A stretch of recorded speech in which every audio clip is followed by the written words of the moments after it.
was the end game right there to get you to watch it.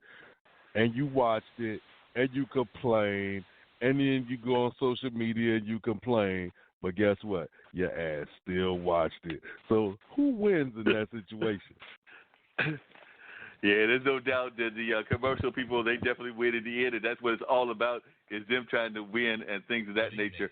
And, speaking of people winning, I don't think we're going to be winning any sort of things going on with the Senate because, they voted against bringing all witnesses. They are expected. I don't think that they did it today. I've not looked at today's news. I think they might be waiting until Tuesday when we're supposed to have a State of the Union from that particular person.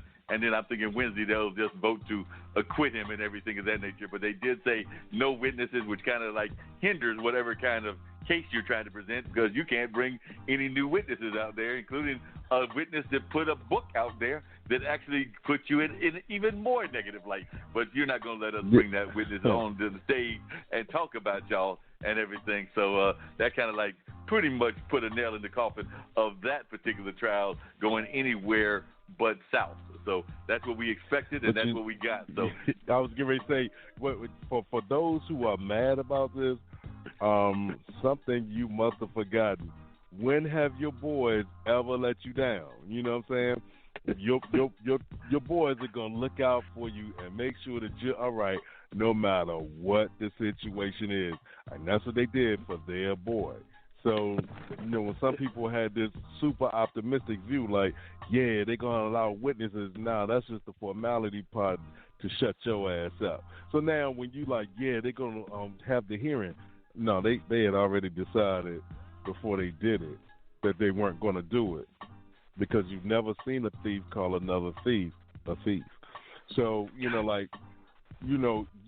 can't expect them to all of a sudden change course and say, you know what, for the betterment of our country, we're going to actually have these witnesses and we're going to listen to their testimony and then we're going to follow what the House did and you're going to be impeached. No, they're not doing that.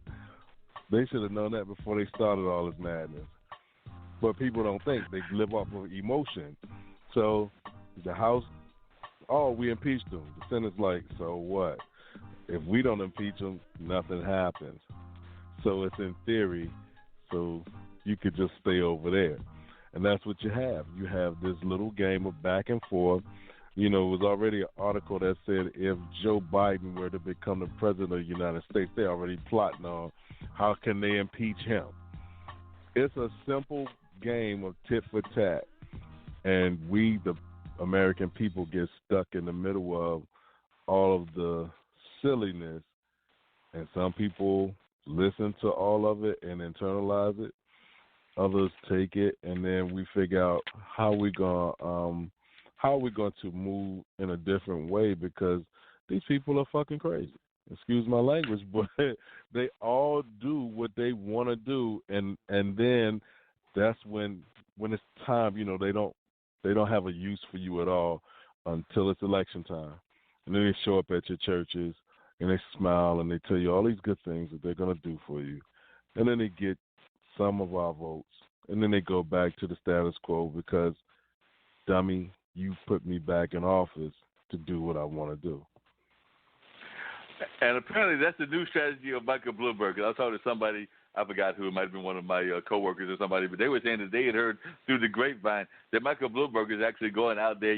Michael Bloomberg has actually got money that can go toe-to-toe with Trump. So apparently he is buying people everything from iPads to telephones to all kinds of things in order to get them to come and back his campaign. So, I guess he's figuring that I'm going to use my money to battle his money. So it might be a money versus money kind of war if that's who we wind up having as the candidate. And like I said, I know it's a wild card because he came into the game late, but he is coming into the game late with a lot of money. So I'm not putting it past him to actually not be able to pull it off. Like I said, I know a lot of people are already thinking about Biden and thinking about Warren and thinking about definitely Bernie Sanders and others. But, that wild card has got a whole lot of money. So I'm not putting it past us to say that he's not going to be the one that gets the ticket. So, like I said, I would not be surprised by just about anything in U.S. politics.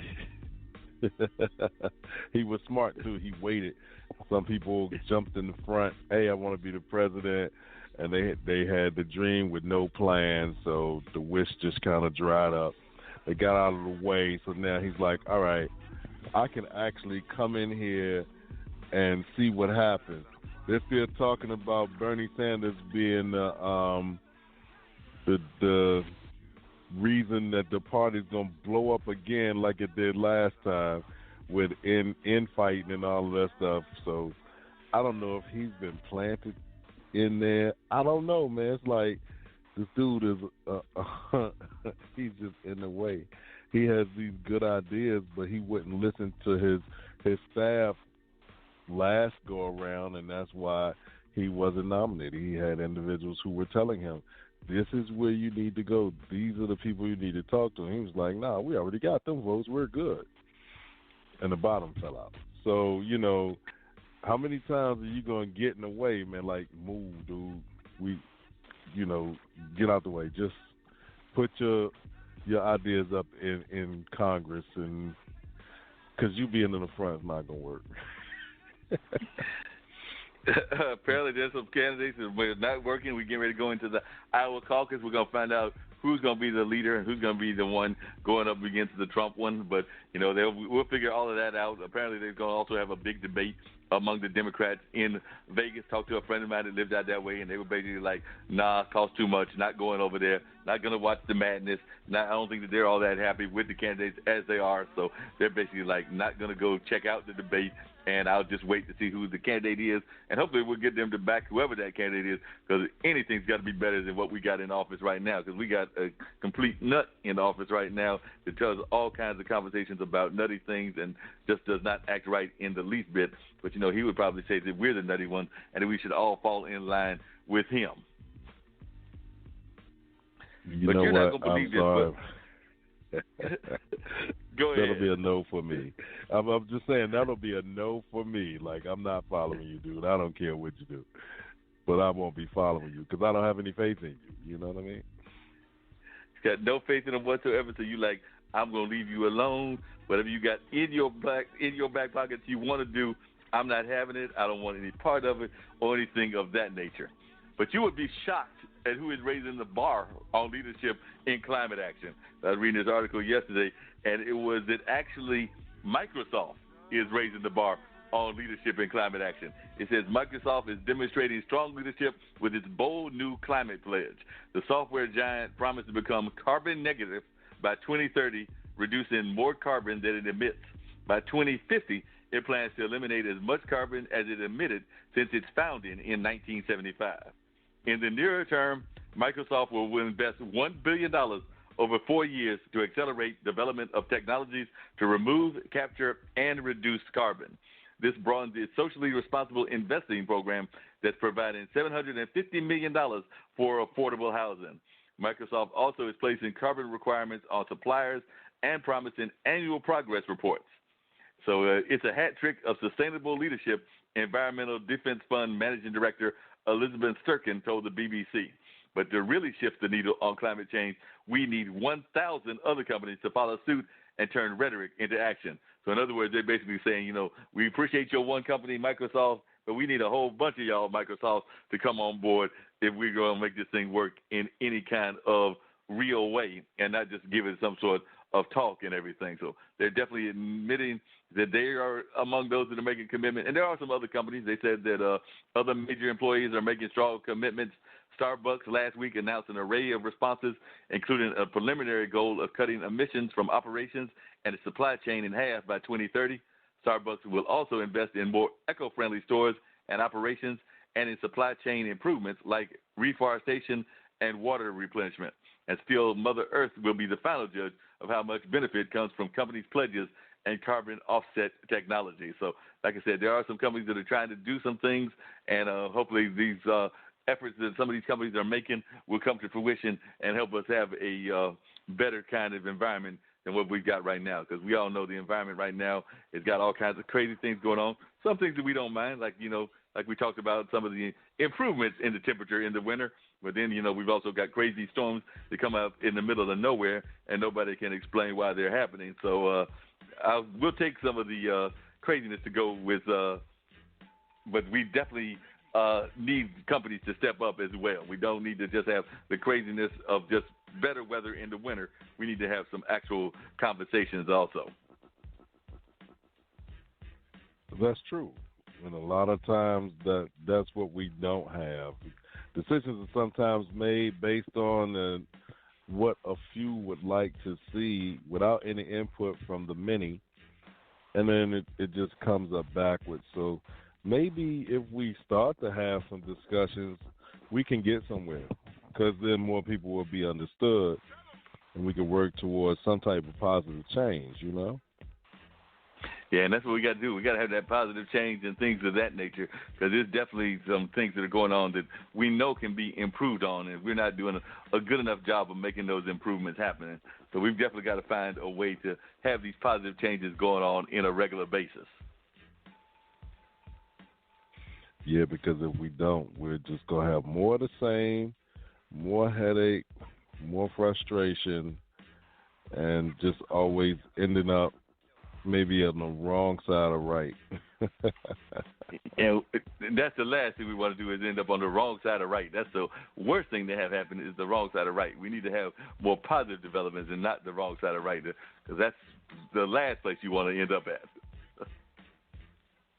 Oh, yeah.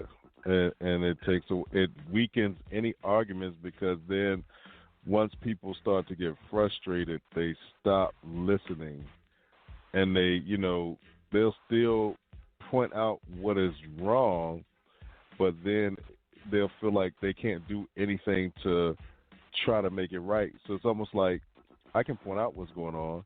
I can point out what I see wrong.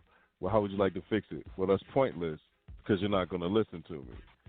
So, we have to be very careful not to fall into that rut. Yeah, we got to be real careful about not falling into that rut and things of that nature. So tell me, what's the big things that are going on over there in New Jersey? I'm always talking about what's happening in Durham. We've not been seeing what's happening in your fair area of New Jersey. I'm sure there's got to be some big breaking news that's happening in that neck of the woods. Currently, not really. I might have to log into, the local news to find out if there's anything going on, because I've been running back and forth so much, man, between work and some of the other things, that haven't had a chance to really take a second and to just sit back and, pay attention to what's going on. It used to be a lot easier, but as you get busier, it seems like your time starts to wind down, so you can't, really pay attention to everything. Now, I do see one thing here. They talked about that coronavirus, right?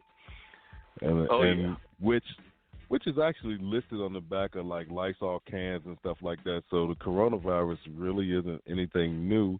I think it's something that has been recycled, but at the same time, at Princeton University, they ordered some students to self-isolate themselves after having come back from China. So that I guess they're trying to contain this virus. What they said comes from bats. I don't know if somebody's eating that bat soup or whatever. They did show that at one point. I was like, well, if they want to eat a bat, and then that's kind of red flag for me. But delicacies in other places are sometimes weird to us here. But now you have a virus that's just spreading all over the place, and you don't know how to contain or get rid of it. But like I said, it's on the back of a Lysol can.